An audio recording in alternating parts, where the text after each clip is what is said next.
अस्सलाम वालेकुम प्यारे दोस्तों, कैसे हैं सब। आज मैं आपके लिए बहुत इन्फॉर्मेटिव वीडियो लेकर आई हूँ जो कि आप लोग जानकर हैरान रह जाएंगे।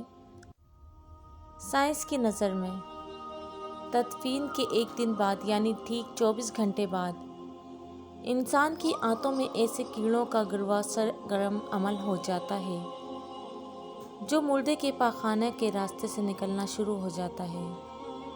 साथ नाकाबिले बर्दाश्त बदबू फैलना शुरू करता है जो कि दरअसल अपने हम पेशा कीड़ों को दावत देते हैं।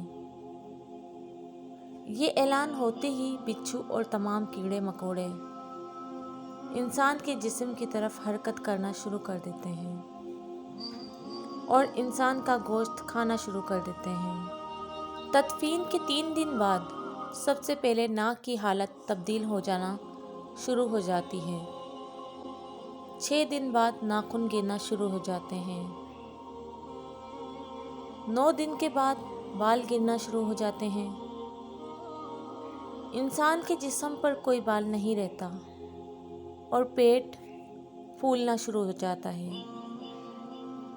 17 दिन बाद पेट फट जाता है और दीगर अज्जा बाहर आना शुरू हो जाते हैं। 60 दिन बाद मुर्दे के जिस्म से सारा गोश्त ख़त्म हो जाता है। इंसान के जिस्म पर बोटी का एक टुकड़ा भी बाकी नहीं रहता। 90 दिन बाद तमाम हड्डियां एक दूसरे से जुदा होना शुरू हो जाती हैं।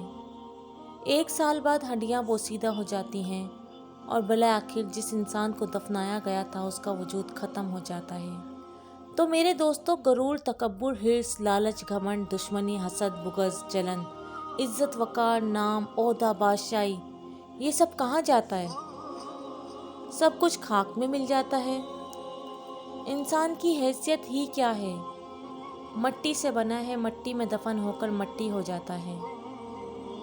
5 या 6 फुट का इंसान कब्र में जाकर बेनामो निशान हो जाता है। दुनिया में अकड़ कर चलने वाला, अपने आप को ताकतवर समझने वाला, दूसरों को हकीर समझने वाला, दुनिया पर हुकूमत करने वाला, कब्र में आते ही उसकी हैसियत सिर्फ मट्टी रह जाती है। लिहाजा इंसान को अपनी अब्दी और हमेशा की ज़िंदगी को खूबसूरत और पुरसुकून बनाने के लिए हर लम्हा फ़िक्र करनी चाहिए, अल्लाह को याद करना चाहिए, हर नेक अमल और इबादत में इखलास पैदा करना चाहिए और ख़ात्मा बिल खैर की दुआ करनी चाहिए। अल्लाह ताला मुझे और आप सबको अमल की तौफीक अता फ़रमाए और हमारा ख़ात्मा ईमान पर करे और कलमा तैयबा नसीब करे, आमीन। प्यारे दोस्तों, आज की वीडियो अगर आपकी समझ में आई है तो चैनल को सब्सक्राइब कर दें और वीडियो को लाइक कर दें। Thanks for watching.